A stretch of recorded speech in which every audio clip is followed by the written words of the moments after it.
디모데후서 3장 13절로 17절까지.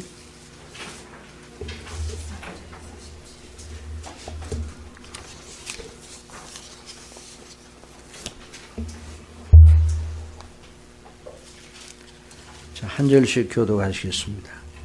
무릇 그리스도 예수 안에서 경건하게 살고자 하는 자는 핍박을 받으리로. 이러면 13절 읽으세요. 시작.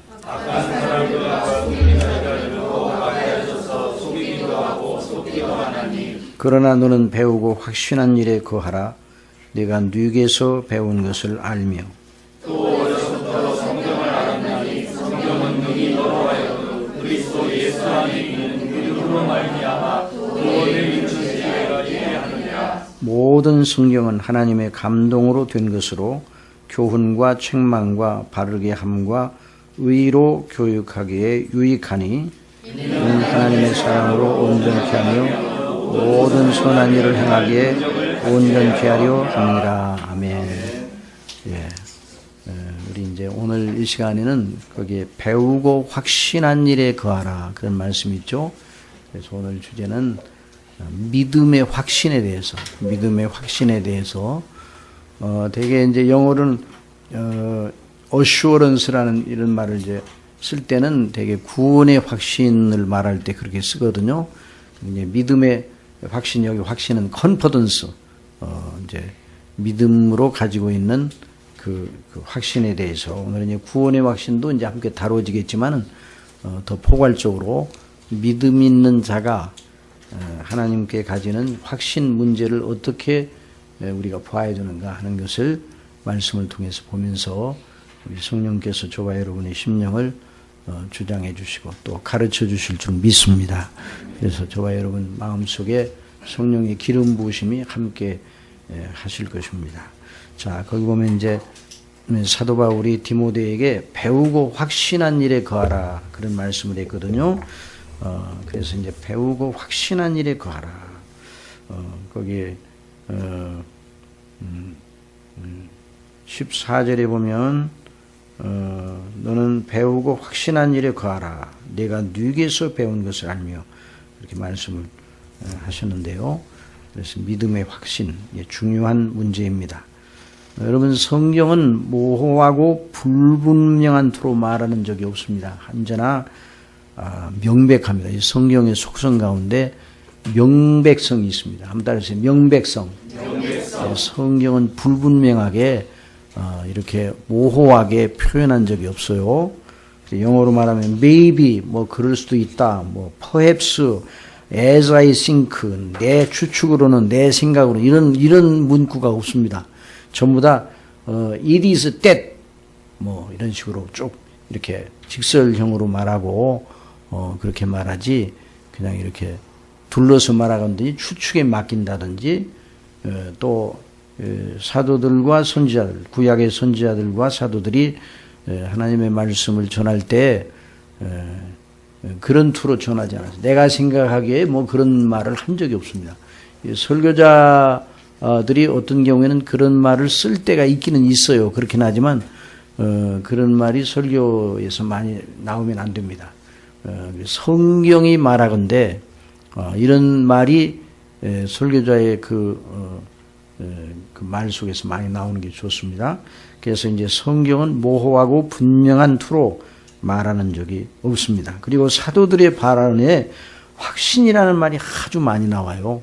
확신이라는 말. 우리 로마서 8장 38절에 있는 말씀 보세요. 거기 한번 다 찾아서 읽어보세요. 자, 로마서 8장 로마서 8장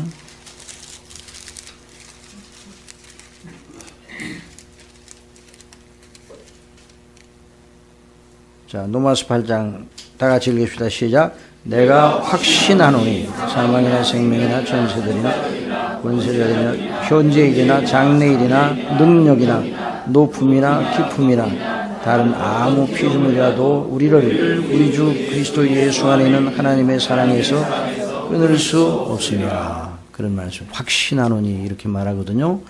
또 거기에 이제 확신이라는 말이 또 디모데후서 1장 12절 다 같이 거기 판풀이 있는데 읽으십시다. 시작. 이를 인하여 내가 또 이 고난을 받되 부끄러워하지 아니하면 나의 의뢰한 자를 내가 알고 또한 나의 의탁한 것을 그날까지 저가 능히 지키실 줄 확신함이라. 그래서 확신함이라 그랬습니다. 그래서 사도들의 그 어투는 항상 이런 확신으로 가득 차 있습니다. 우리 그리스도인들이 확신을 가지고 우리 주님을 섬기고 믿는 생활하는 것은 아주 중요한 요점입니다. 이 확신의 문제를 이제 다루면서 이제 일반적인 면에서 믿음이 어떤 성질을 가지고 있는가, 또 성경에서 말하는 믿음은 독특하게 어떤 것을 더 이제 부가적으로 심층적으로 말하고 있는가, 그 문제를 이제 다루기를 원합니다. 자, 일반적으로 말하여 믿음이라 그럴 때 믿음의 기원에 대해서 생각해 봅시다. 여러분, 믿음의 확신이라는 말은 믿는 자 편에서 확신을 말하는 것이니 주관적인 것을 함축하고 있으면 틀림없습니다. 여러분, 누가 믿습니까? 내가 믿잖아요. 그렇죠? 내가 믿죠. 여기 사도 바울도 내가 확신하노니 이런 말 했잖아요. 누가 확신해요? 네, 내가 사도 바울이 확신을 했어요. 우리 저거나 여러분도 각자 내가 확신하는 거죠. 누가 믿는가? 내가 믿는 거예요. 그러니까 여기에는 주관성이 없지 않아 있습니다. 이 믿음, 모든 믿음에는 주관성이 있어요. 그냥 그 믿는 그 주체가 자기가 믿는 바에 대해서 전혀 책임감도 없고 아무런 느낌도 없이 그냥 앵무새처럼 믿는다, 그렇게 하면 그 믿음이 아닙니다. 그래서 어떤 분들에게 믿습니까? 그래서 예, 믿습니다. 그 뭘 믿습니까?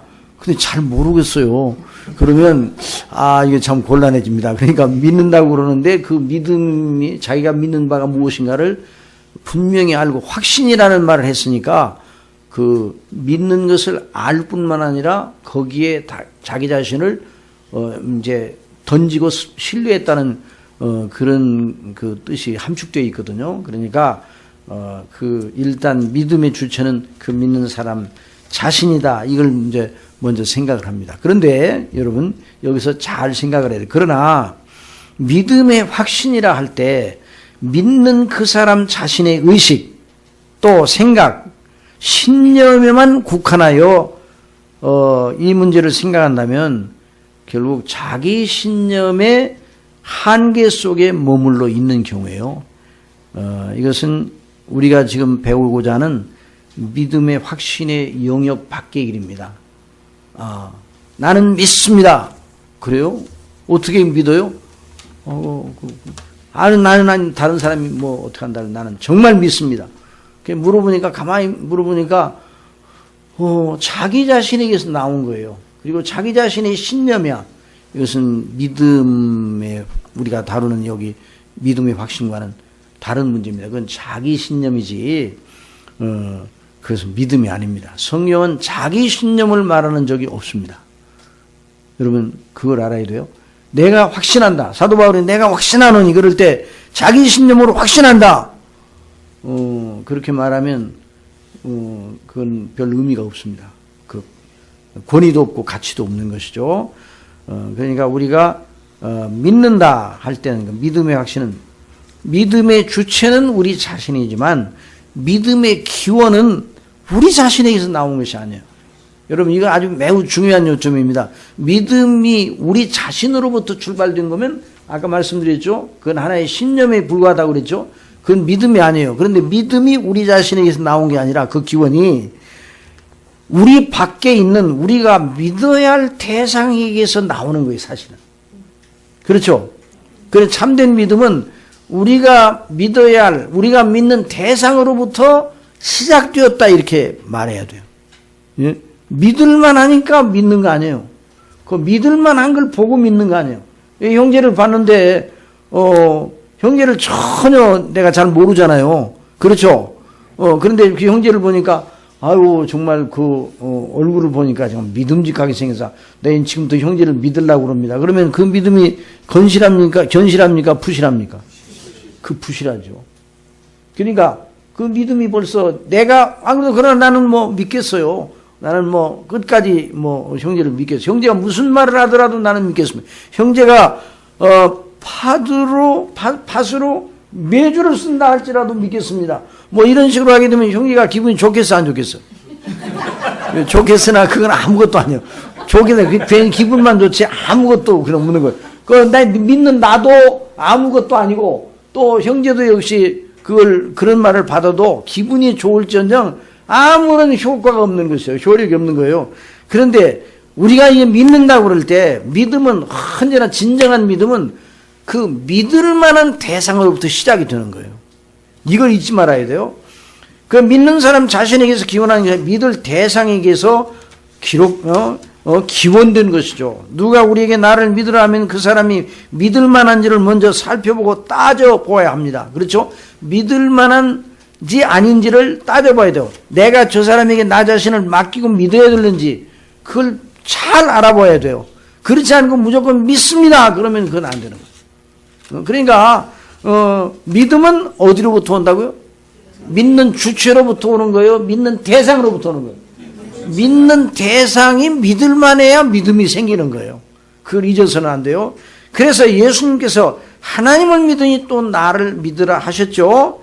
그 말씀을 그대로 믿고 신종한다는 것은 믿을만하다는 의식이 우리 속에 생겨난 거예요. 누구로 말미암아? 예수님으로 말미암아. 예수님께서 제자들에게 하나님을 믿으니 나를 믿으라. 이 말이 보통 말입니까? 대단한 말입니까? 만일 최 목사님이 하나님을 믿으니 나를 믿으세요. 그러면 여러분이 어떻게 하겠습니까? 예? 어떻게 하겠어요? 상당히 문제예요, 문제. 만약 바로 선교회가 앞으로 그런 식으로 나가면 진짜 바로 서지 못하게 되는 거예요. 예? 그렇죠? 그러니까 예를 들어서 하나님을 믿으니 나를 믿으라. 이 말을 할 수 있는 분은 이 세상에 누구밖에 없어요. 예수님. 왜? 하나님을 믿는 것처럼 당신 자신을 믿을 만한 대상이셔요. 하나님과 예수님은 하나이시잖아요. 그렇죠? 본체로 하나이시고 또 하나님이 보내신 분이 바로 예수님이시잖아요. 그러니까 하나님과 예수님은 하나이시고 그래서 영원전부터 함께 계시고 하나이시고 곧 하나님이시고 그러니까 예수님을 믿어야 된다 이 말이죠. 하나님을 믿으니 나를 믿으라 이 말씀을 한 거예요. 그러니까 어느 누구도 하나님을 믿으니 나를 믿으라 그러면 그 사람 무조건 이단이에요. 예? 그걸 알아야 돼요. 잊지 말아야 돼요. 자, 그래서 우리 의식 속에 그 예수님을 믿는 믿음이 생겼다 그 말은 예수님이 믿을 만한 분이라는 예수님을 아는 지식이 그에게 주어졌다는 말이에요. 지식이 없이 그냥 믿는다 그렇게 하면 안 되는 거예요. 물론 우리가 한 번 처음 믿음으로 예수님을 전부 다 예수님에 관한 모든 걸 다 알고 믿습니까? 그건 아니에요. 그건 아니지만 예수님은 정말 믿을 만하다는 의식이 그 사람 속에 들어갔다는 것은 예수님에 대한 어떤 나름대로의 지식, 믿음을 갖게 되는 예수님에 관한 지식이 그 속에 들어갔다는 말이죠. 그리고 그 예수님이 그런 분이라면 나는 믿겠다. 이런 생각을 이제 가지게 되는 거죠. 그래서 사도행전 3장 16절에 그와 관련돼서 매우 중요한 진술을 베드로가 하고 있어요. 베드로가 이제 성전 미문에 앉아 있는 나면서부터 안전병이 된 그 사람을 그리스도의 이름으로 이렇게 세우는 놀라운 이적을 행사했잖아요. 물론 베드로의 힘으로 한 것이 아니라 거기 보세요. 다 같이 시작. 그 이름을 믿음으로 그 이름이 너희 복음하는 이 사람을 성하게 하였나니 예수로 말미암아 난 믿음이 너희 모든 사람 앞에서 이같이 완전히 낫게 하려느니라. 예수로 말미암아 난 믿음이라고 그랬어요. 응? 여러분 누구로 말미암아 믿음이에요? 예수님으로 말미암아 난 믿음이에요. 그러니까 예수님이 믿을 만하기 때문에 예수님을 믿는 거예요. 만약 예수님께서 나를 믿으라 계속 말씀하시는데 정말 정작 예수님이 믿을 만한 분이 아닌데 자꾸 믿으라고 그러면 예수님은 거짓말쟁이가 되는 거죠. 그런데 예수님은 정말 믿을 만한 분이에요. 정말 믿지 않으면 그게 부당한 거예요. 믿어야 정당하신 그런 분이에요. 그러니까 우리 예수님이 우리의 믿음의 대상인데 믿음의 주가 되시는데, 그러니까 예수님에 대한 믿음은 우리 자신으로부터 출발된 게 아닙니다. 근데 많은 분들이, 교회 나오는 분들이 자기 자신으로부터 하나님을 믿는 믿음을 출발시키려고 애를 써요. 자기 자신이 막 정성을 다하고 그냥 지성이면 감천이라는 식으로. 여러분, 지성이면 감천 마음에 듭니까? 그거 아니에요. 그건 아니에요. 우리가 지성껏 뭐를 잘하고 그러면 하나님이 감동하셔서 우리에게 뭘 주십니까? 그게 아니란 말이죠. 그러니까 예수님이 누구신가? 그러니까 예수님께서 당신 자신을 나타내셨죠. 그래서 이제 그걸 먼저 생각을 해요. 자, 그 다음에, 그러니까 믿음의 정석, 그러니까 믿음의 기원은, 그러니까 결국 뭐예요? 일반적으로 믿음의 기원은 믿는 사람, 믿는 주체로부터 시작이 되는 게 아니라 대상으로부터 시작이 되는 거예요. 그렇죠? 그러니까 이 바로선 교회는 계속 누구를 배웁니까? 그렇죠. 예수님 성삼위 하나님께 대해서 계속 배우죠. 계속 그것만 배워요. 그것만 계속. 그게 바로 이제 그게 바른 교회, 개혁교회 가장 중요한 요점이에요. 계속 예수님만 배워. 여러분, 성경을 보면, 오늘 낮에도 제가 그런 말씀을 드렸는데, 성경을 보면 세상 물정 모르는 사람이 쓴 것 같아. 그래 안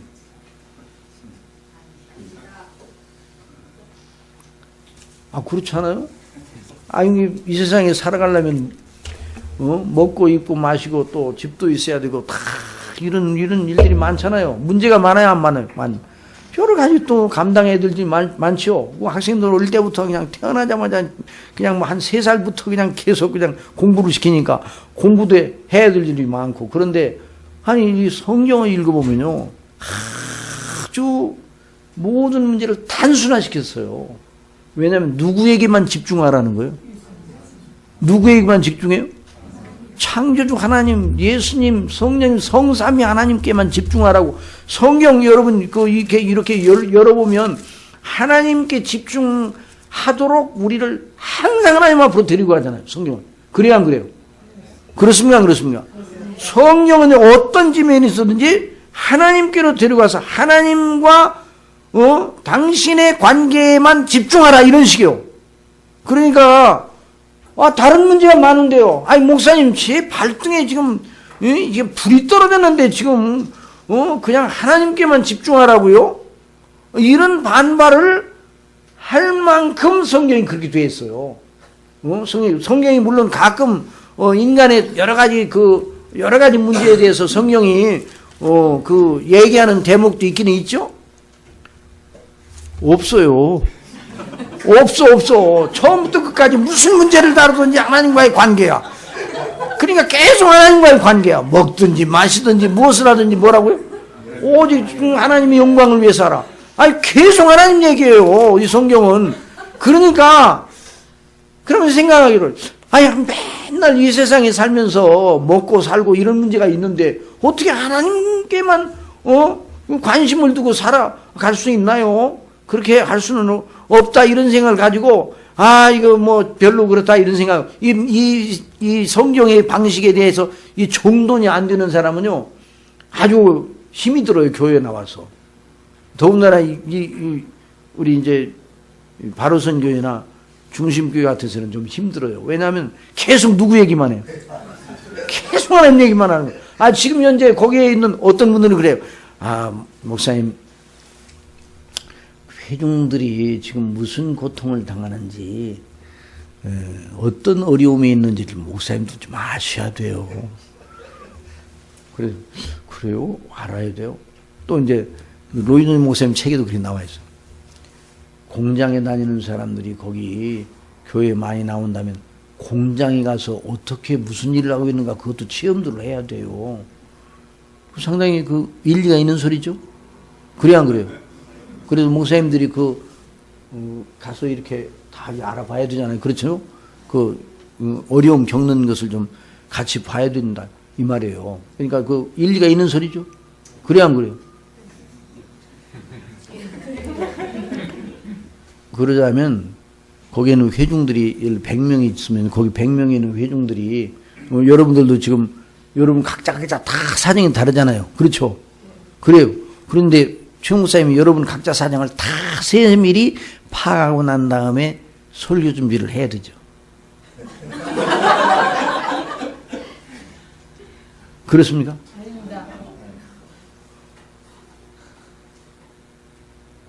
그러니까 노유진 목사님 뭐라고 그러는 거 아니에요? 그러면 언제 설교하냐는 거예요. 그러고 100가지의 문제를 각자 가지는 걸 100사람이 모였다면 100가지 문제를 가지고 있는데 그걸 다 알고 거기에 대처하는 설교들을 하다 보면 그러면 그런 설교가 그러니까 그게 무슨 설교인가? 삶에 적용하는 설교라는 그 식으로 이제 하는데 그런 설교가 하나님께 집중할 수 있습니까? 없어요. 그러니까 성경대로 강론을 하다 보면 하나님께만 집중하거든요. 그러면 100가지의 문제를 가지고 있는 사람들이 다 다르잖아요. 각양. 그 칼라가 다르잖아요. 문제의 칼라가. 그런다 할지라도 하나님과 우리와의 관계에 집중하여 가르치면요. 놀랍게도 각자 처해 있는 상황에서 은혜를 받고 그걸 극복할 수 있는 능력과 지혜가 거기서 떠오르게 된다는 거예요. 그래야 안 그래요? 이게 생명의 문제거든요. 그러니까 성경은 누구의 책이라고요? 하나님의 책이에요. 하나님이 실수하십니까?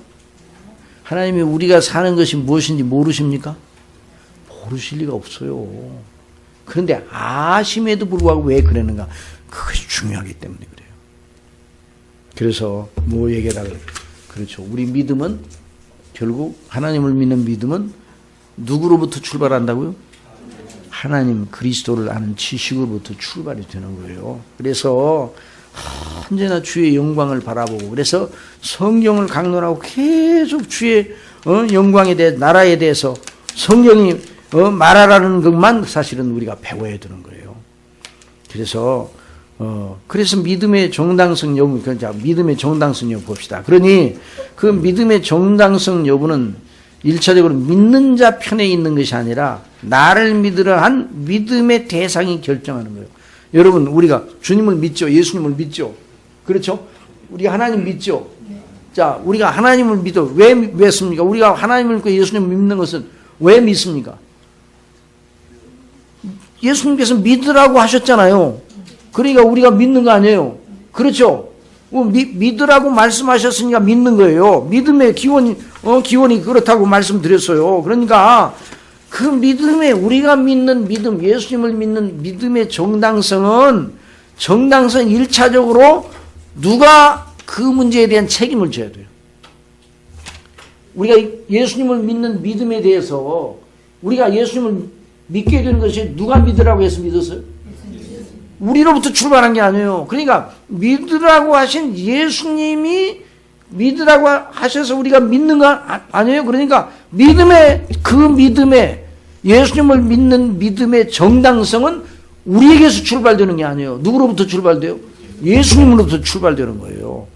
그러니까 예수님이 진리이면 예수님을 믿는 건 아주 정당한 거예요. 그러나 예수님이 진리가 아니면 영원토록 믿을 만한 가치가 없는 분이면 그 믿음은 정당하지 못한 거예요. 무슨 말인지 알겠죠? 그걸 잘 이제 따라오셔야 돼요. 그래서 하나님을 믿으니 또 나를 믿으라 하시는 그 말은 대단하게 높은 말이에요. 너희가 하나님을 믿는 것 같은 무게와 신뢰감으로 나를 믿으라 하신 것이죠.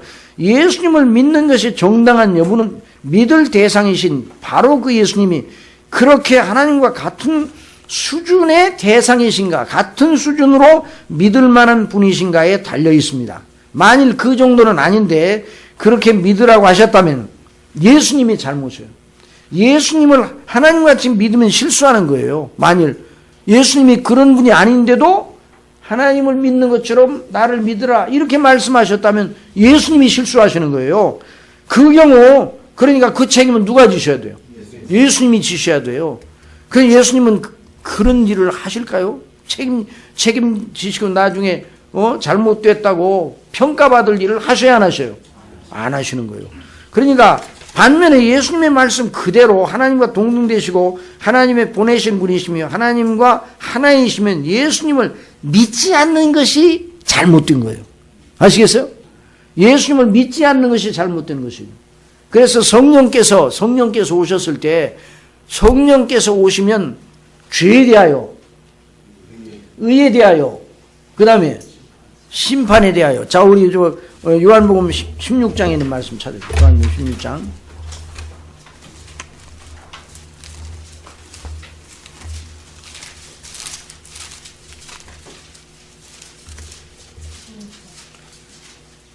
자, 8절에 있는 말씀 보세요. 요한복음 16장 8절 거기 찾아보세요.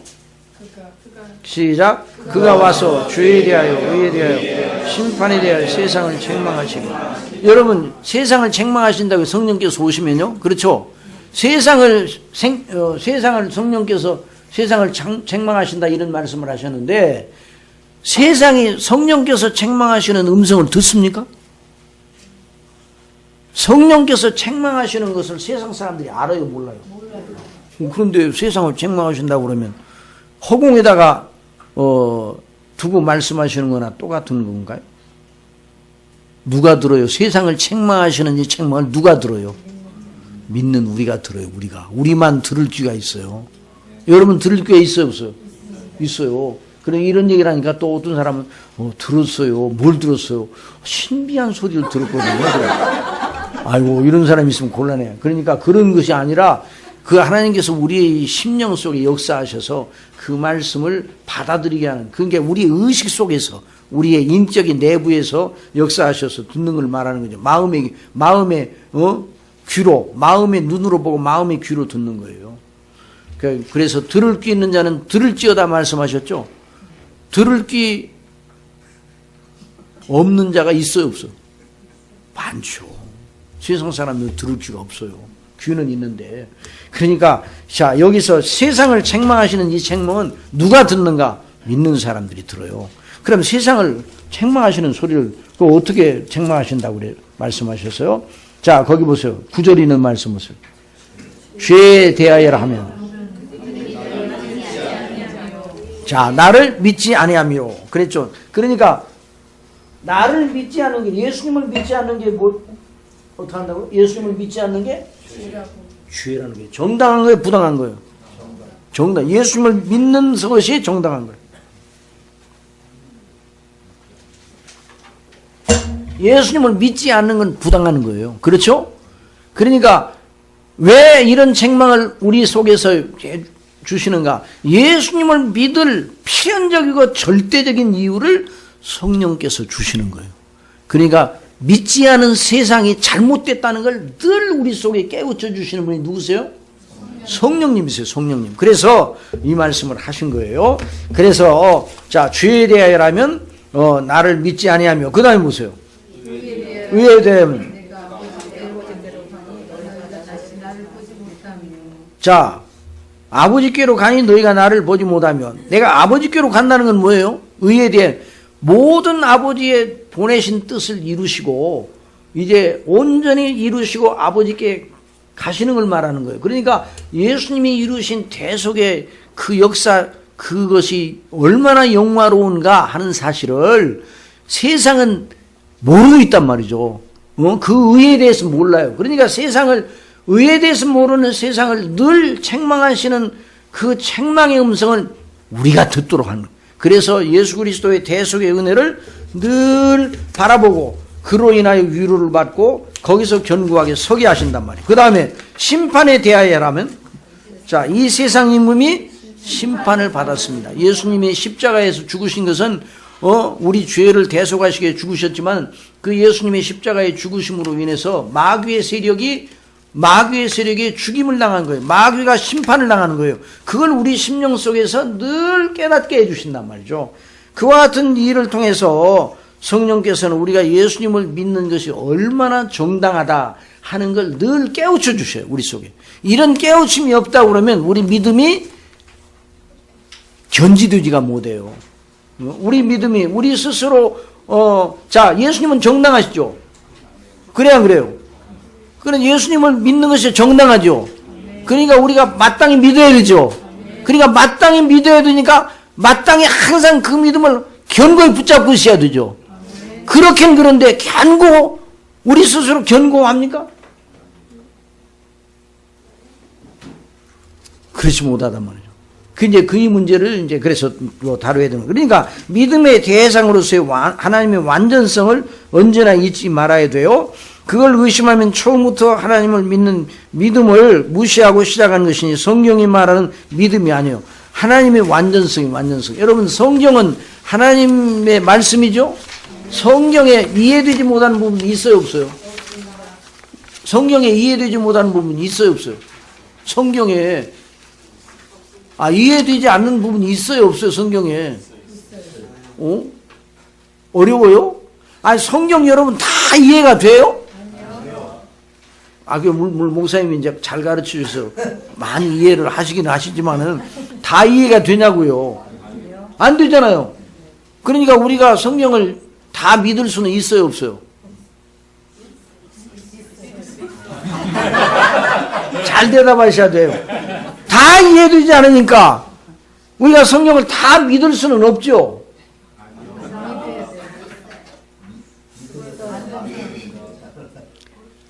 자, 보세요. 성경이 하나님 말씀이죠.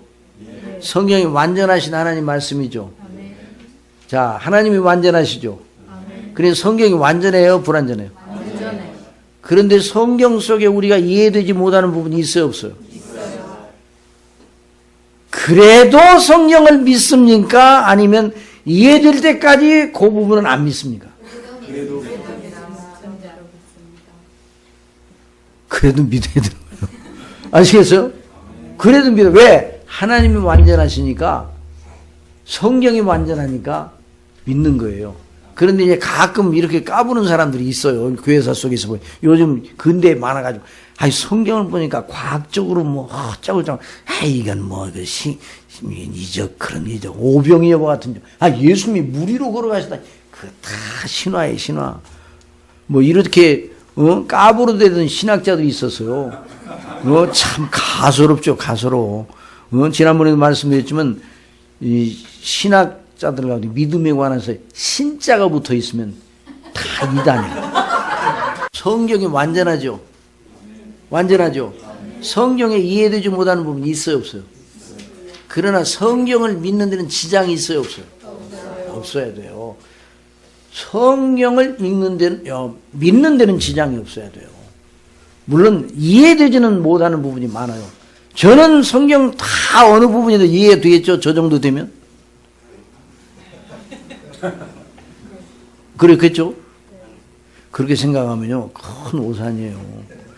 우리 최 목사님도 성경을 완전히 이해하시죠? 우리 교회에 어떤 사람이 찾아왔어요. 한 10년 넘었어. 너무 찾아왔는데 상담을 하자는 거예요. 어떤 남자분이. 그래서 찾아왔는데 목사님 한번 질문을 던지겠다고 그러더니 무슨 질문이에요? 그랬더니 목사님, 왜 하나님께서 야곱을 선택하시고 에서는 버렸습니까? 야곱을 사랑하고 에서는 미워했습니까? 그 이유를 대라는 거예요. 그래서 제가 잘 모르겠다고 저도.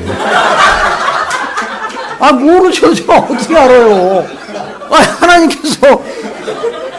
하나님께서 주권적으로 하신 건데, 제가 그걸 알아요? 하나님 마음을 다 들어가가지고 왜 야곱을, 택하시고, 그것도 택하셨는데, 태중에서부터 택하셨어요. 그 니부가 있는데, 태중에 둘이 있는데, 하나는 사랑하고, 하나는 미워했다고 그러죠. 야곱은 사랑하고, 예수는 미워했다고, 아예 태중에 나와서 선악을, 이런 행실을 하기 전에 택하신 거예요. 그 이유를 물어보는 거예요. 그래서, 모르겠다고 그러더니, 모르겠다는데 그 사람 참 대단하더라고요. 모르겠다고 그러니, 뭐라고 그러니, 우리 교회 목사님도 모르시더라고요. 그러면서 거기까지는 좋은데, 그래서 그 교회를 나왔다는 거예요. 그래서 목사님이 아신다고 그러면, 잘 설명해주면 우리 교회 나오려고 왔다는 거예요. 그래서 나도 모른다고 그러니까, 이제 그 표정이 그것도 모르고 목회하냐. 그것도 모르고 목회해요? 이런 식이야. 그래서 사실 그걸 제대로 대답했으면 내가 이 교회에 출석하려고 하는 건데 이 교회도 나는 못 나오겠습니다. 이런 식이에요. 그래서 그 양반을 붙들어 매기 위해서 내가 아는 척하면 되겠어요? 여러분, 하나님이 누구를 택하시고 누구를 안 택하시고 그거 이유를 알아요? 몰라요. 하나님만 아시고 하나님의 주권이에요. 왜? 하나님 주권. 언제 제가 말씀드리는가? 이제 학교에서 이제 가르치는데 이제 하나님의 주권에 대해서 가르쳤어요. 그래서 이제 에베소서에 보면 그 마음의 원대로 역사하시는 이의 뜻을 따라 그 대목이 있어요. 그런 내용 있어요, 없어요? 그래서 이제 그 대목을 가르쳤더니 여학생이 손을 바짝 들어요.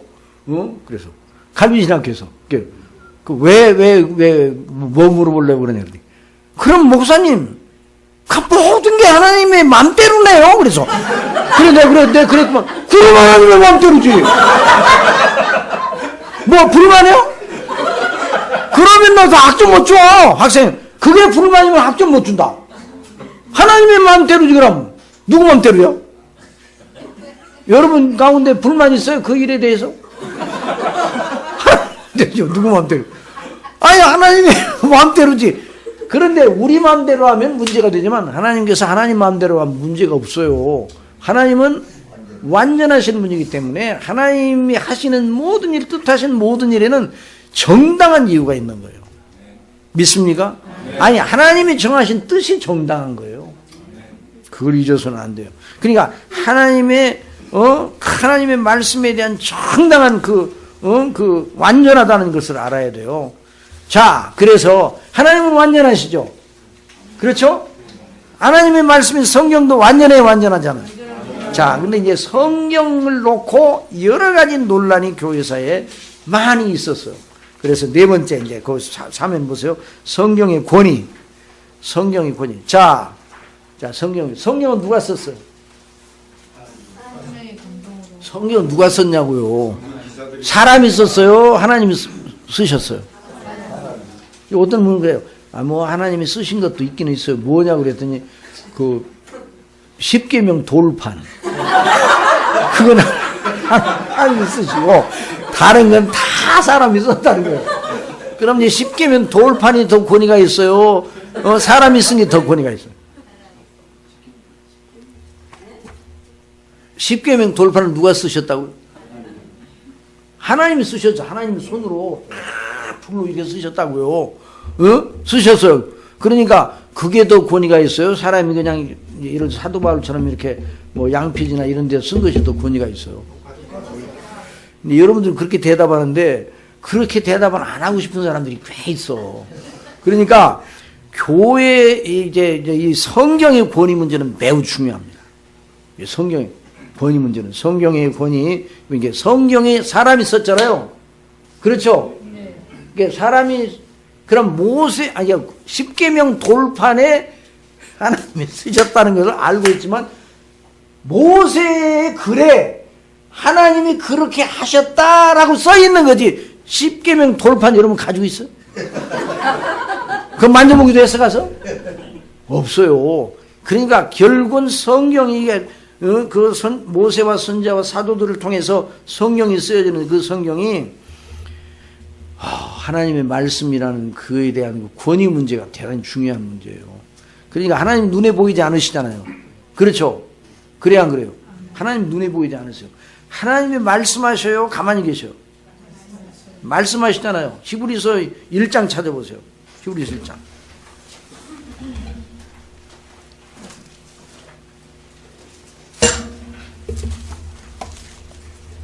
1장 1절 보세요.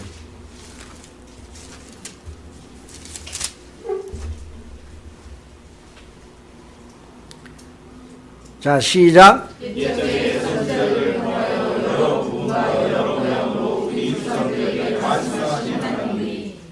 그 다음에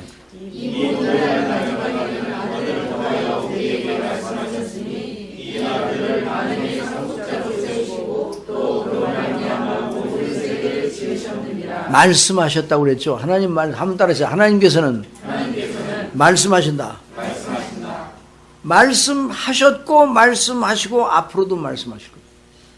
말씀으로 세계를 지으셨고 말씀으로 만물을 붙드시고 말씀으로 섭리하시고 말씀으로 사람을 구원하십니다. 하나님 말씀하시오. 하나님께서 못 하시는 것이 있어요. 가만히 계시지를 못하셔요. 하나님은 살아 역사하셔요. 아시겠어요? 그 하나님께서 많은 분들이 하나님이 계신 증거만 있으면 정말 내가 믿겠는데 하나님의 증거가 모자라서 못 믿는다는 사람이 많거든요. 저나 여러분도 처음 예수님 믿기 전에 저도 예수님을 이제 20살부터 믿었는데 그 전에는 하나님이 계신가 안 계신가 그에 대한 뭐 생각이 언뜻 나기는 하지만 별거 그냥 이렇게 스치고 지나가도 내버려뒀어요. 그런데 하나님이 계시다고 하는 사실이 믿어지게 되는 때가 오더라고요. 이제 그 누구의 힘으로 성령님의 역사로 이제 오는데요. 그때 성경이 하나님의 말씀이라는 것이 믿어지더라고요. 이전에 제가 성경을 읽었거든요.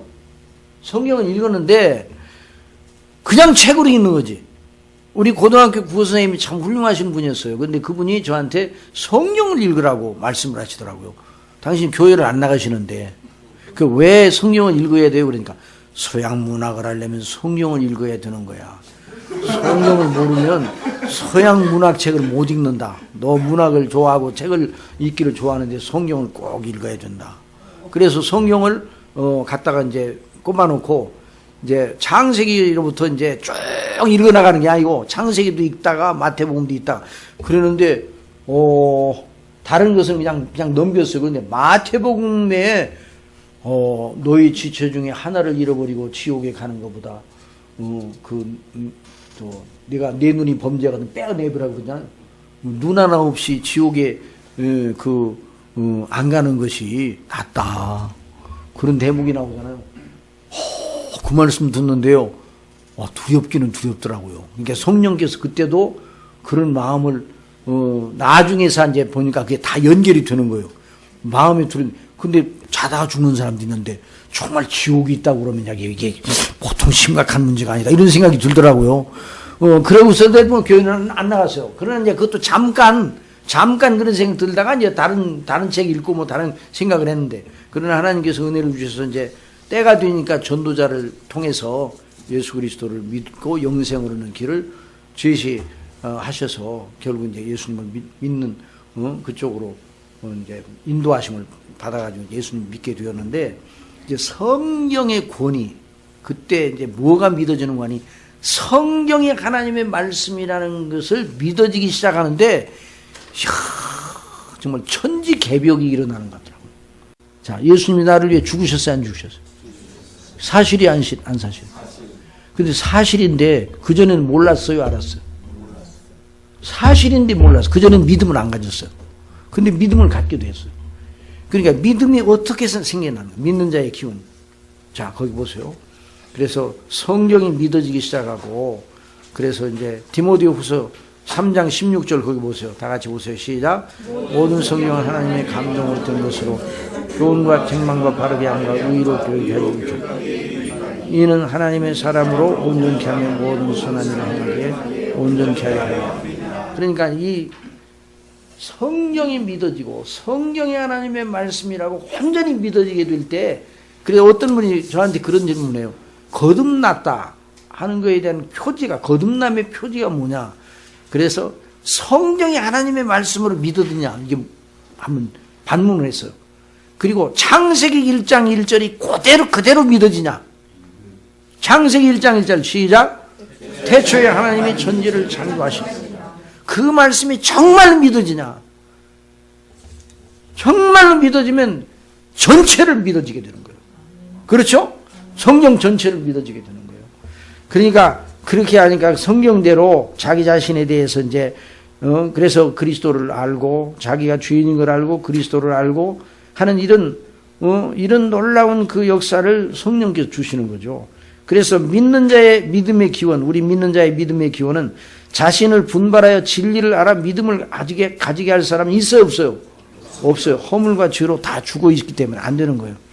그래서 믿음은 스스로가 나오는 게 아니라 또 데살로니가 후서 3장 2절 다 같이 시작. 또한 우리를 무리하고 악한 사람들이 건지시옵소서 하라. 믿음은 모든 사람이 것이 아닙니다. 믿음은 모든 사람이 것이 아니에요. 그러니까 누구나 믿음을 가질 수 있는 게 아니에요. 그렇죠? 여러분이 조금 다른 사람보다 더 성실해서 믿음을 가질 수 있는가? 아니에요. 저도 처음에는 생각하기를 내가 머리도 좋고 남보다 좀 성실하니까 이게 성경이 이렇게 많이 깨달아지는가? 저도 놀랬어. 이거 바로 믿어지고, 아이고, 예수님을 통해서 내가 구원받았다는 것이 이렇게 믿어지고, 그러니까 우리 교회 이제 지금 이제 장순천 목사님이, 원로 목사님이 아람제일교회, 제가 거기 모교거든요. 바로 학교 앞에. 그 목사님이 그때 강도사 때 제가 이제 거기 갔었거든요. 그러니까 그 목사님이 저를 양육을 했어. 나중에 이제 부목사까지 이제 그 목사님 9년 동안 섬겼죠. 그러고 나서 우리 교회로 왔는데, 그 목사님이 제가 처음 나가서 몇 개월 안 됐는데 저를 보고 그러더라고요. 그때는 선생이라고 그래. 아무개 선생은, 섬강 선생은 성령 충만한 성령께서 역사하신다고 그러더라고요. 그런데 그게 뭔지를 이해를 해야 되지. 잘 몰라. 그런데 저는 속으로 내가 똑똑하고 내가 좀 머리가 좋아서 이게 깨달아지는가 이렇게 생각이 됐어요. 근데 나중에 교회에서 부흥회를 해서 그 부흥회 시간에 말씀을 듣고 하나님의 은혜로 그렇게 됐구나 하는 것이 알게 되니까, 그래서 믿음은 누가 주시는 거예요? 하나님 주시는 거예요. 하나님. 그래서 그때 믿음은 하나님 주시고 하나님이 나를 사랑하셔서 빼어내셔서 이렇게 택하셔서 그렇게 믿게 되었구나. 이걸 알게 되니까 감격이 아니에요. 감격이에요. 예수님이 나를 위해 죽으셔서, 예수님이 누구셔요? 하나님이시고 하나님의 아들이신데 그분이 나를 위해 죽으셨다? 이야, 이거 대단한 일이야, 안 대단한 일이에요? 요즘은 그걸 생각하면서 대단하게 안 이기는 이런 양반이 있어요. 그건 알고요. 뭐 누구나 아는 거죠. 그렇게 하면 안 되는 거예요. 언제나 들을 때마다 감격해야 돼. 그래야 그래요. 그게 개혁교회의 중심이에요. 언제나 들을 때마다 감격해야 돼요. 예? 그래, 요번에 여러분 우리 교회 오셔서 함께 참석하시면서 집회할 때 못 들어봤던 거 처음 들어봤어요. 계속 들어봤던 거예요. 그런데 그걸 듣고 여러분이 감격했어요, 안 감격했어요? 성령께서 역사하셔서, 그러니까 감격하는 거죠. 예수님이 나를 위해 죽으셨다? 감격이죠. 언제나 감격. 갈수록 감격이에요. 더 감격이지. 그래, 안 그래요? 물론 이제 소명을 주시느라고 저한테 복음 소명을 주시나, 그 다음에 아무것도 안 보여. 내가 예수님을 내가 믿고 이렇게 구원을 받아, 내가 살아야 할 존재, 이 세상에 있어야 할 존재의 의미는 복음을 위해 평생을 드리는 거다. 이 생각이 쑥 들어버렸어. 그러니까 하여튼 모든 사람들이 다 믿는 건 아니에요. 그러니까 이 믿음이 얼마나 귀한 것인가. 거기 보세요. 자, 요한복음 10장 25절 시작. 예수께서 대답하시되 내가 너희에게 말하였으되 믿지 아니하는도다. 내가 내 아버지의 이름으로 행하는 일들이 나를 증거하는 것이오늘 너희가 내 아니함으로 믿지 아니하는도다. 내 아버지의 음성을 들으며 나를 알며 너희는 나를 따르느니라. 그 다음에요. 나를 보내신 아버지께서 이르지 아니하면 아무라도 내게 올 수 없으니 오늘 그를 내가 마지막 날에 다시 살리리라. 그 다음에요. 계속 읽어보세요. 아버지께 듣고 배운 사람마다 내게로 오느니라. 이는 아버지를 본 자가 있다는 것이 아니라 오직 하나님에게서 온 자만 아버지를 보았느니라. 진실로 너희에게 이르노니 믿는 자 영생을 갖으나니 내가 곧 생명의 떡이로다. 그렇죠. 그러니까 믿음이, 이런 믿음을 주시는 것이 하나님께서 주시는 건데, 어떤 방식으로 그 사람 속에 믿음을 일으키시는가? 성령께서. 자, 로마서 10장 17절 시작. 그러므로 믿음은 들음에서 나며 들음은 그리스도의 말씀으로 말미암았느니라. 그 다음에요. 너희가 거듭난 것이 썩어질 씨로 된 것이 아니요 썩지 아니할 씨로 된 것이니 하나님의 살아있고 항상의 말씀으로 되었느니라. 그러므로 모든 육체는 불과 같고 그 모든 영광이 풀의 꽃과 같으니 풀은 마르고 꽃은 떨어지되 오직 주의 말씀은 세세토록 있도다 하였습니다. 너희의 전한 복음이 곧 이 복음이다. 그러니까 하나님의 성령께서 역사하셔서 거듭나게 하셔야 믿음이 생기는. 그 다음에 읽어보세요. 예수께서 대답하여 가라사대 진실로 진실로 내게 이르노니 사람이 거듭나지 아니하면 하나님 나라를 볼 수 없느니라. 니고데모가 가로되 사람이 늙으면 어떻게 날 수 있사나이까. 두 번째 목회에 들어갔다가 날 수 있사나이까. 예수께서 대답하시되 진실로 진실로 내게 이르노니 사람이 물과 성령으로 나지 아니하면 하나님 나라에 들어갈 수 없느니라. 그렇죠. 하나님 나라에. 그래서 자, 그 다음에 진짜 마태복음 16장 시작.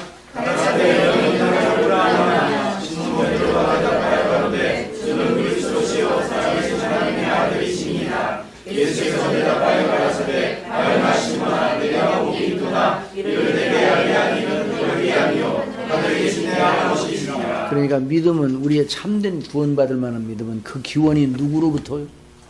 아버지로부터. 아버지로부터. 그래서 하나님이 택하신 백성들만 구원을 받게 된 겁니다. 그 부분에 대해 그럼 이제 전도할 필요가 있어요, 없어요?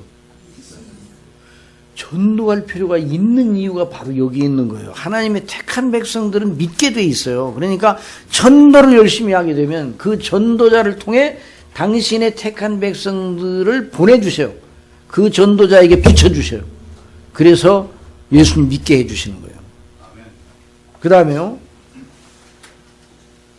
하나님의 주권적인 은혜로 그렇게 된 거예요. 시작. 찬송하려다 하나님이고 우리 주 예수 그리스도의 아버지께서 그리스도 안에서 모든 신령한 복으로 우리에게 복 주시되 곧 창세전에 그리스도 안에서 우리를 택하사 우리로 사랑 안에서 하나님의 거룩하고 훈영케 하시려고 그 기쁘신 뜻대로 우리를 예정하사 예수 그리스도로 말미암아 자기 아들이 되게 하셨으니 이는 그의 사랑하신 자 안에서 우리에게 거저주시는 바 그의 은혜의 영광을 전하게 하려는 것이라. 그렇죠. 그러니까 우리가 믿는 믿음은 너무나 정당한 것이고 너무나 영광스러운 것이에요. 하나님께로부터 온 믿음이니까 이 믿음을 빼앗아갈 자가 있어요, 없어요? 없어요. 그러니까 우리가 너무 감사하죠. 자, 그런데 문제는 이 믿음을 하나님이 주시기는 주셨는데 확신을 가지는 문제, 이게 중요한 거예요. 이미 믿음은 가졌는데 확신을 해야 된단 말이죠. 그래, 그 문제를 우리가 이제 더 이제 짚어놓읍시다. 자, 거기 보세요. 확신과 확실성은 차이가 있는 거예요. 여러분, 확실하다. 이 하나님의 말씀인 이 성경은 확실해요, 확실하지 않아요? 모든 말씀들이 확실한 진리죠. 확고한 진리죠. 이걸 사람들이, 온 세상 사람들이 다 믿으면 이 진리가 더 확실해지고, 다 안 믿으면 어떻게 돼요? 덜 확실해져요? 여러분, 우리 시계를 다 멈추면 이 방 안에서는 시간이 안 가죠. 네? 그건 상관없는 거예요. 그렇죠? 여전히 시간은 가는 거예요.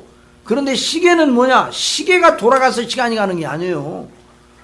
그러니까 사람들이 인정을 해야 진리가 되는 게 아니에요. 그건 진리가 아니에요. 그러니까 진리는 확실한 거예요. 그런데 문제는 그 확실한 것을 확실하게 믿어야 되는데 그렇지 못하게 믿는 우리가 문제가 되는 거예요. 그래서 이 확신과 확실성의 차이를 좀 우리가 하나님의 말씀, 아버지의 진리는 말씀은 진리입니다. 그러나 그 진리를 확신하는 건 별개의 문제가 된단 말이죠. 그 사람이 확실한 진리를 확신하는 건 본인의 인식의 영역. 자, 뭐 영역? 그 사람이 그 진리를 알아보고 깨닫고 하는 영역이 있는 거예요. 그 인식의 영역이 있어. 자, 우리의 생각, 우리의 마음과 우리의 생각과 의지와 정서, 이 인식의 영역이 있잖아요. 우리가 지성적이고, 그 정서적이고, 의지적, 인적 활동이 있잖아요. 이런 영역에 있어서는 이제 그 확실한 진리가 진리 그대로 그대로 믿어지는 그 확신이 우리 속에 넘쳐야 되는데, 우리에게 물론 믿음을 주셔서 누가 주셨다고 그랬어요? 하나님의 성령께서 주셨다고 그랬어요. 그런데 그 놀라운 확신이 어떻게 해서 우리 속에 오게 되는가. 그래서 이 문제를 위해서 시편 기자가 기도를 했습니다. 다 같이 읽어봅시다. 시작. 주의 이름을 후회하여 살게 하소서. 내가 주의 기이한 것을 보게 하소서. 그렇죠. 주의 법에 기이한 것을 보게 해달라고 그랬죠. 자, 주의 법은 확실하잖아요. 그런데 주의 법은 확실한데 그 확실한 것을 확신하고 깨닫는 이런 면에서는 차이가 있어요, 없어요? 주의 진리는 확실한데 그 확실한 것을 내가 확실히 믿어야 되죠. 믿음이 확실히 믿어야 돼요. 진리만큼 확실히 믿어야 돼요. 그런데 우리의 연약 때문에 그런 면에서 어떤 데는 확신이 들었다가도 그 확신이 약하게 잦아질 때가 있다. 있어요, 없어요? 있어요. 네, 이제 그 마음의 상태 때문에 그런데요. 그러나 자, 그걸 생각하고 확신이 유익합니까? 유익하지 않습니까? 유익하요, 확신이. 믿음으로 구원을 받아서 확신이 없는 경우와 확신이 있는 경우는 삶의 자세와 내용이 있어 차이가 나는 거예요. 자, 확신이 있어야 구원받습니까? 확신이 없어도 구원받습니까? 확신이 없어도 그렇습니다. 네? 확신이 있어야 구원받는 거예요. 확신이 없어도 구원을 받아요. 없어도 구원은 받습니다. 예, 구원과 확신은 절대적인 관계가 있는 건 아니에요. 아시겠어요? 구원을 받은 사람도 확신이 미약해질 수가 있어. 그러니까 확신이 들어가면 그 구원이 더 확실해지죠. 그래 안 그래요? 그러가면 안 되는 거예요. 아시겠어요? 우리가 더 확실하게 알면 구원이 확실해지고 희미하게 알면 확신이 좀 이렇게 낮아지고 그런 게 아니에요. 많은 경우에 많은 분이 그렇게 이해하는 경우가 있어요. 그러면 안 되는 거예요. 그러나 확신을 가지는 건 매우 중요한 일이에요. 확신을 가지면 우리의 그 삶에 있어서 태도가 달라지고 하나님의 영광을 위한 우리의 그 모든 섬김이 있어서 달라지게 되죠. 거기 보세요. 다 같이 시작. 내가 이 복음을 위하여 한부조와 사도와 교사를 세우리라. 내가 또 이문을 밖에 부끄러워하지 아니하면 나의 위한 자를 내가 알고 또 나의 이탈한 것을 그날까지 이 지키실 줄을 확신하노라. 그런데 이 복음의 은혜를 갖고 구원을 받아도 부끄러운 마음이 들을 때가 있어요, 없어요? 왜 그런 거 아니?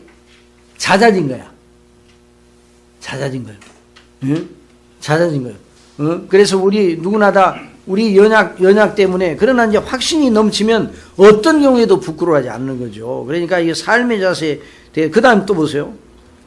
관제와 같이 벌써 내가 부흥이 되고 나의 달려갈 기약이 가까웠도다. 내가 선한 싸움을 싸우고 나의 달려갈 길을 마치고 믿음을 지켰으니 이제 우리는 나를 위하여 예배를 받는 일이 되었으므로 주도 누구시기 참하니 나의 나라를 지킬 것이니 내게만 하나 제가 다른 것을 상하는 모든 자들이 여러분 사도 바울이 확신하고 있어요. 불확신?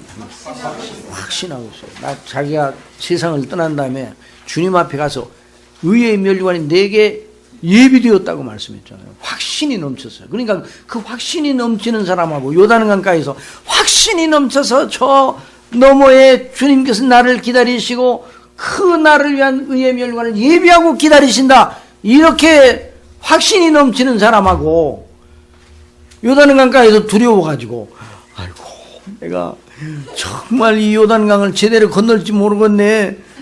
그 사람하고 그런데 그 사람도 하나님의 자녀예요. 그러면 누가 천국에 들어가겠어요? 확신이 넘치는 사람만 들어가요? 그건 아니에요. 다 들어가는 이미 들어갔어요. 이미 하나님의 아들이 나라로 옮겨진 거예요. 옮겨졌는데 문제는 삶의 자세에 있어서 달라지는 거야. 내용이. 그러니까 확신을 가지는 게 중요하죠. 그러니까 얼마나 중요한지 몰라요. 자, 헤르만 바벤크가 이 신동신 목사님이 저한테 추천서를 부탁해 왔더라고요. 또 헤르만 바벤크 믿음의 확신. 내 이 강의를 하려고 그러는데 하나님께서 은혜를 주시려고 그러는지 그걸 저한테 책을 딱 보내오면서 추천서를 부탁을 해왔는데 그 내용을 보니까 오늘 여기서 강론할 내용이 아주 중요한 그 내용이 있어. 그래서 거기서 우선 이제 그 발췌를 해갖고 왔어요. 예. 바로 선교회로 참 하나님이 정말 기뻐하시고 사랑하시는가 봐. 어떻게 그 시간에 하루 만에 그렇게 해? 내가 그래서 믿음의 확신에 대해서 주제를 삼으면서 와서 이제 말씀을 증거해야 돼 이런 생각을 가졌거든요. 그러고 나서 카톡 그래갖고 왔는데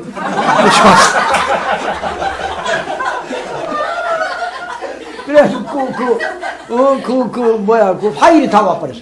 그거 읽어보고 한번 이제 추천서를 써달라고. 근데 그 문제를 여기 바빙크가 유명한 그 바빙크가. 자, 거기 누가 한번 읽어봐요. 신약에서 매우 중요한 믿음의 확실성의 문제를 통해 우리는 무엇을 이해해야 하는가? 비록 확실성과 진리가 밀접한 관계를 맺고 있을지라도 양자는 서로 동일한 것이 아니다. 진리는 사고와 실제의 일치이므로 의식의 내용과 지식의 대상 사이의 관계를 나타낸다. 자, 이게 무슨 말인가 하니 계속 강조하는 거예요. 우리가 믿을 대상은 확실하잖아요. 그런데 우리가 믿잖아요. 우리가 믿는데 믿는 우리가 의식이 모자랄 수도 있다. 그 확실한 것에 대한 이해가 모자라고 그 조명이 모자라서 그럴 수 있다. 그 말이. 더 이상 더 보세요. 예.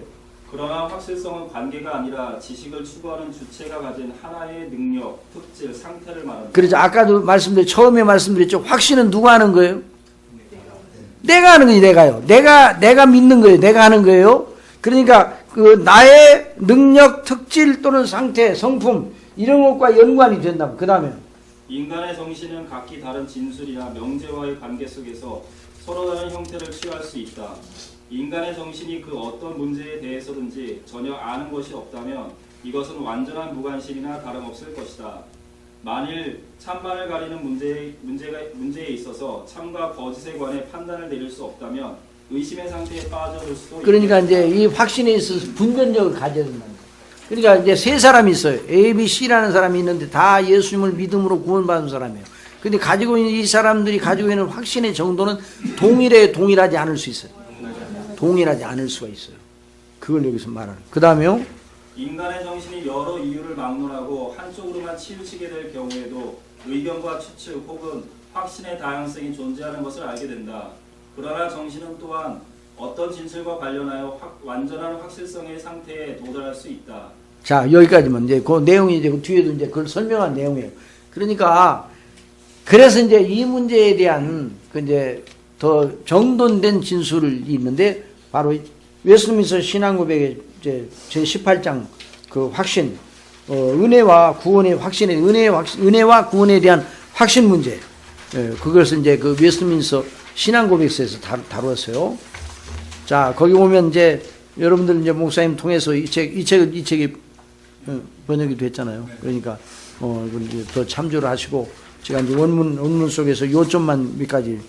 자, 하나님의 은혜와 구원에 대한 확신의 문제인데요. 구원의 확신의 문제는 주관성을 내포하고 있는 문제예요. 그렇죠? 아까 말씀드린 그러면 이 점에서 오류를 범할 수 있는 가능성이 있어요, 없어요?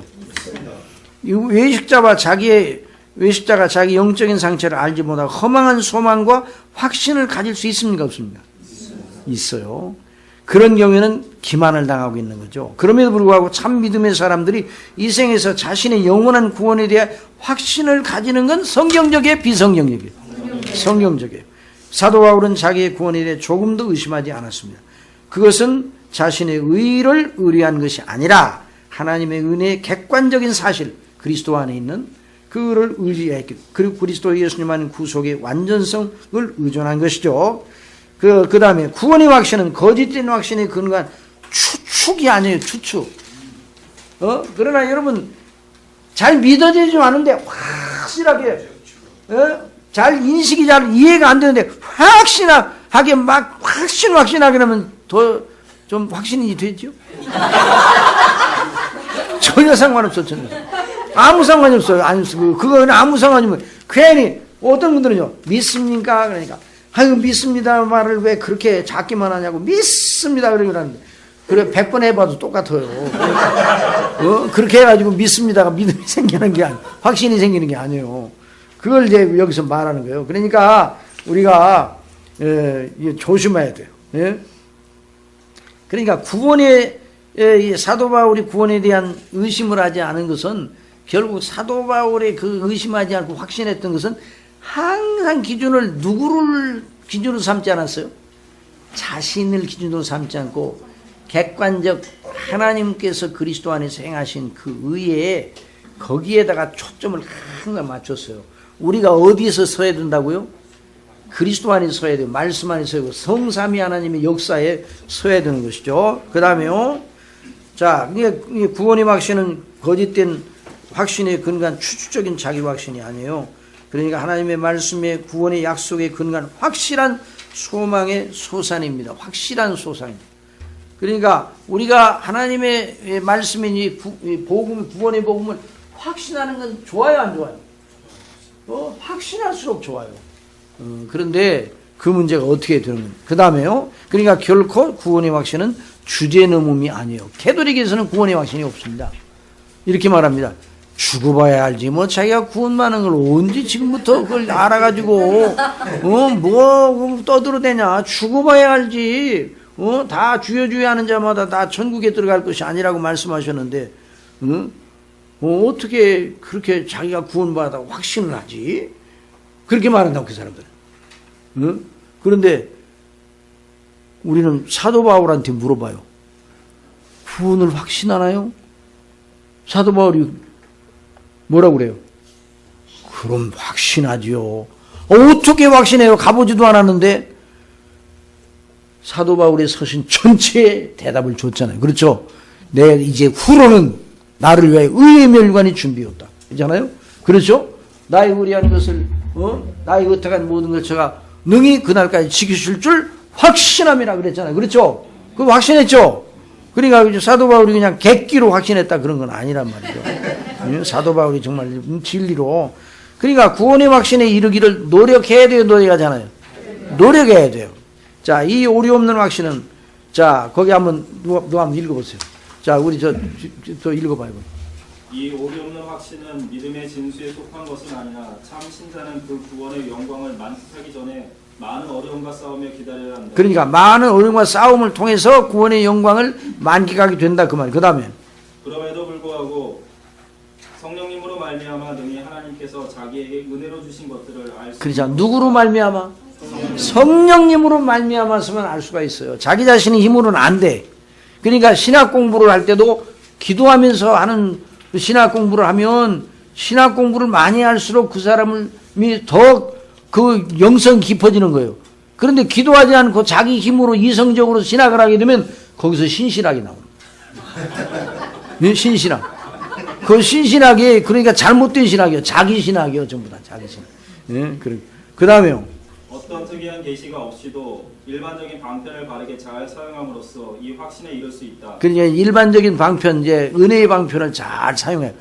그리고 성령의 인도하심을 따라 그리고 하나님 앞에 예배드리고 이게 바르게 그 성경에서 말하는 대로 교회 생활을 통해서 또 하나님이 교회 예배드릴 때 얼마나 놀라운 은혜를 주셔요. 그렇죠? 마음에 갈피가 있는데도 하나님께 예배를 드리고 말씀을 듣고 그럴 때 또 정돈이 되잖아요. 그래서 우리의 의식이 선명해지잖아요. 성령님으로 말미암아. 그 다음에요. 그러므로 모든 신자는 마땅히 하나님께서 자기를 부르시고 택하신 것을 굳게 확신하는 일에 열심히 해야 한다. 그렇죠. 그 다음에 택하심을 굳게 하라. 그러니까 택하심을 굳게 할 때 그 구원이 더 확실한 거죠. 그건 아니란 말이죠. 내 택하심 확신을 굳게 하면 구원이 더 확신해지고 그런 게 아니에요. 그러면 이제 그 문제가 생기는 거예요. 그러니까 구원의 확신이 구원의 조건은 아니에요. 그렇죠? 그걸 이제 구분을 잘 하셔야 돼요. 그러나 제가 이렇게 이제 질문을 던져서 여러분들이 그렇게 대답했다고 해서 아, 바로 선교에는 실력이 없구나 이렇게 생각을 안 해요. 제가 다 그 질문을 그렇게 던져 학습하느라고 그러는 거예요. 그런데 거의 다 많이 넘어가더라고요. 그 다음에 넣으세요. 예. 그 다음에. 그러면 근면을 통하여 그의 마음이 성령님 안에 있는 평강과 기쁨 속에서 자라날 수 있다.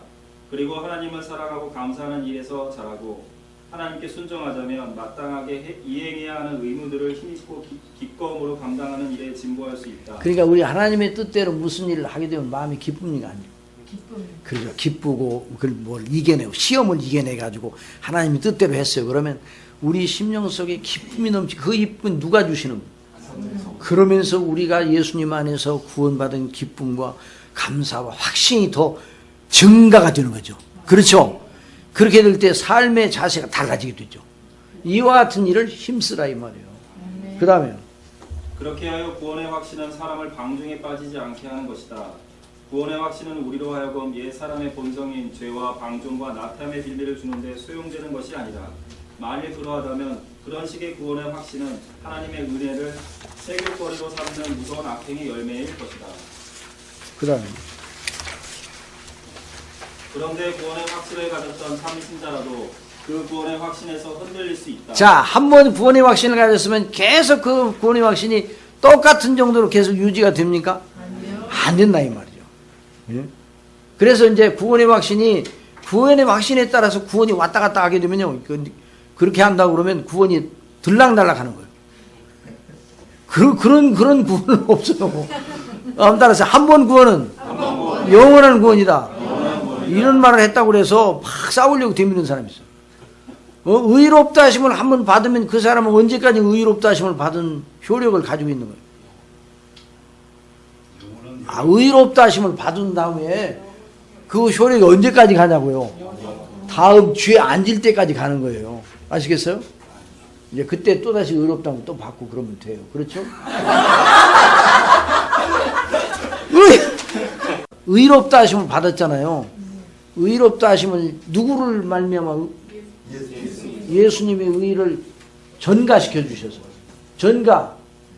전가에 대해서 배우셨죠.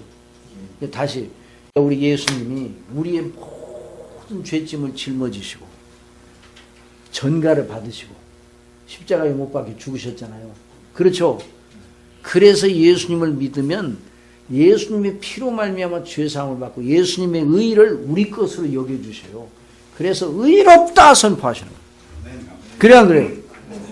그러니까 누구 것을 보고 의롭다 선포하셨다고요? 그러니까 우리가 넘어지고 자빠져도 예수님 것을 보고 의롭다고 하셨으니까 그것이 효력이 없어지는 게 아니에요. 아시겠어요? 그리고 의롭다 하시는 그 선교는 몇 번 하겠어요? 몇 번? 의롭다 하시는 판결은 몇 번 하시냐고요? 한 번 하면 너무 심심하고 너무 좀 그렇게 중요한 일을 한 번만 하면 되나요?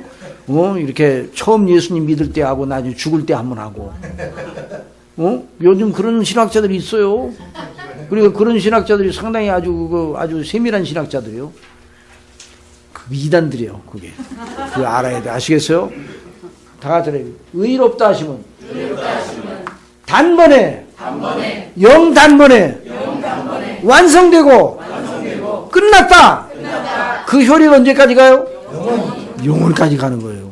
근데 아직도 정말 그럴까? 그렇게 중요한 일을 그렇게 그런 생각이 이제 들어가는 사람이 있으면 하나님 앞에 기도하세요. 이 진리, 이 영광의 은혜가 무엇인가 저로 하여금 확신케 해주시고 더 깨닫게 해주시고 이 진리로 기뻐하게 해주세요. 그때 기도해야 돼요. 사람의 힘으로 안 되는 거예요. 아시겠어요?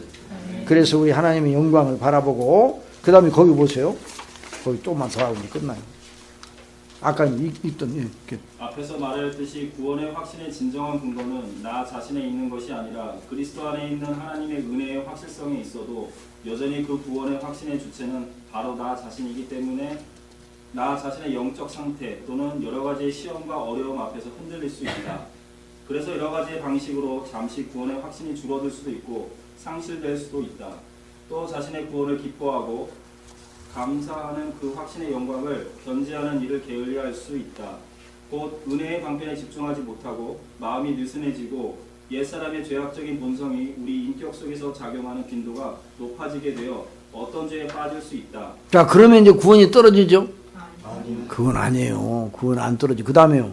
그러면 그것이 우리의 양심에 손상을 주고 성령님을 근심시켜 드리는 것이 된다.